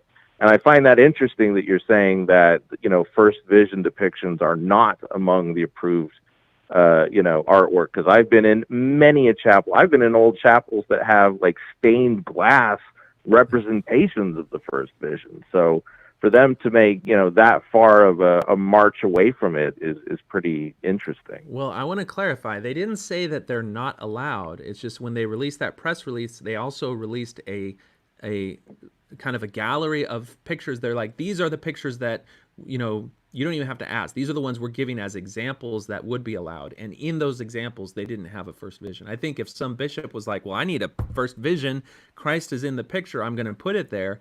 I think if he went above and beyond the examples that they gave, he would probably get approval. It's not expressly Certainly. forbidden, but they didn't provide it as an example, which was surprising to me because I think if the church was going to give an example, that they would include that. The only thing that they included that was an allusion to the restoration was one of the pictures is actually a picture of Christ meeting with the remnants in the New World as depicted in the Book of Mormon. But unless you realize that, wait a second, the clothing of the people that Christ is ministering to there is more Native American than it is Middle Eastern, and so that's clearly a scene from the Book of Mormon, you would actually have to draw that conclusion and think about that rather than just seeing Christ ministering to people. So that's the word on that. Right. Well, okay, cool. Thanks for sharing your perspective on that. I definitely think, like I said, the church that we grew up in the 80s and the 90s is completely alien to what I see, in the church today. And it still may be alien to some people. The thing about those gospel topic essays is that they're not the easiest thing to find, and they're so long and dry and boring from the perspective of people who already have fatigue of reading church material. I talk to my family, and they vaguely know they exist. They haven't read them. I went through the process. I'm like, you need to. So what I created a video where I literally just read the gospel topic essay on polygamy and another one on the Book of Abraham, and then I did visuals that were as faith promoting as possible, so there could be no criticism that I was trying to criticize the church. I just wanted to make those gospel topic essays as consumable as possible, so that they could show them in seminary and not be afraid that there would be any faith eroding aspects to it. It's just literally what the gospel topic essays were. Still, nothing. So. Yeah, it's a shame. It's a shame your missionaries weren't able to meet today, because that was definitely one of the questions I was going to ask. Was, are the missionaries exposed to the gospel topic essays, and do they expose investigators to them? Because I was a very faithful member of this church up until about 18 months ago, and I had never heard of them until I left. Wow, so you hadn't heard about them until 18 months ago? And they've been there since 2013. Yeah, no, that's true. And I left as a member of the Young Men's Presidency. I had served as Elders Quorum president or in Elders Quorum presidencies for all my adult life. I left when I was 41 years old. And yeah, I had never heard about them until 2018. Wow. Well, that's probably why, because then people are going to leave when they start hearing about them and reading them. Anyway. Well, I think there's a schism in the way the church is approaching it, because I've heard stories of them talking about them in seminary classes and using, the term inoculation, like we need to inoculate the upcoming generation so they know about multiple first vision accounts, so they know about, the DNA, it doesn't match the Book of Mormon. They know about the Book of Abraham, all these things that, of course, Gen X and certainly baby boomers were never, ever exposed to. And I think they're really trying to shield those gospel topic essays from those of us who are kind of the McConkie Mormons. I think Gen X is sort of the last of the McConkie Mormons. And so, they don't want us exposed to these essays, but they need to expose Gen Y to them so that, they can say, oh yeah, we knew all along. There's multiple multiple first vision accounts. So what? So hence they would be found in the seminary manual, but not necessarily in the Sunday school manual, because you've got apparently that's the case. Interesting. All right. Well, thank you so much for your questions, and I think we're going to wrap it up right at 2 hours. Yeah. And as you mentioned, so hopefully on Friday we'll have one of our active missionaries who's interested in showing up and answering questions. I tried to make it clear that I wasn't interested in having a contentious debate. It's my hope was by the end of the conversation, we would have more of an understanding of how missionaries are dealing with the questions that may be coming their way, and that we would have more of an understanding of what it's like to be a missionary fielding these questions in a way that we can both come away feeling like we are, edified with more knowledge about other perspectives than our own. And hopefully the missionaries that have responded positively towards the invitation to come and appear on the show will not be obstructed by their mission presidents and feel empowered to come on. And I think it'll be a good experience, and certainly not one where I'm trying to bash them personally or anything like that. So until next time, we will say goodbye. And let's see, I need to do this. And this has been Talk on Things and Stuff. Take care.